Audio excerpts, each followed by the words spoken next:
বাবার ছিল দুই ছেলে, আলাল আর দুলাল। আদরের এই দুই ছেলেকে নিয়ে বাবার গর্বের শেষ নেই। হঠাৎ একদিন আলাল আর দুলালের ফুটবল খেলার ইচ্ছে জাগলো। বাবা তার দুই ছেলের আবদার পূরণ করলেন। সরাসরি 2026 বিশ্বকাপে নামিয়ে দিলেন আলাল দুলালকে। বড় ভাই আলালকে দিল সহজ গ্রুপে, আর ছোট ভাই দুলালকে দিল কঠিন গ্রুপে, যেন বড় ভাই আলালের মতো দুলাল পরিশ্রমী হয়ে ওঠে। আর বয়স বিবেচনায় আলাল খেলতে লাগলো সহজ গ্রুপে। বাবার মুখে হাসি ফুটিয়ে আলাল আর দুলাল সব থেকে বেশি গোলে এগিয়ে থাকলো। ছোট ভাই দুলাল পরিশ্রম করে এগিয়ে যেতে থাকলেও বিপত্তি বাধে আলালের ম্যাচে। কেপ ভার্দের সাথে যখন আলাল হারতে বসে, ঠিক তখন চিন্তায় পড়ে যায় বাবা। আর তাই মিশরের ম্যাচে সহযোগী হিসেবে মাঠে নামালো রেফারি।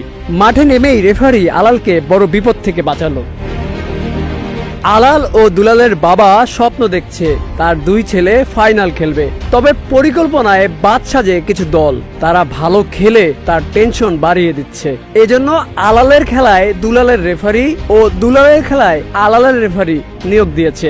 মিশরের ম্যাচে আলাল যখন বিপদে পড়ে, তখন দুলালের একজন রেফারি তাকে বাঁচায়। আর তাই দুলালের ম্যাচে খুশি হয়ে আলাল 5 জন রেফারি পাঠাবে বলে জানিয়েছে।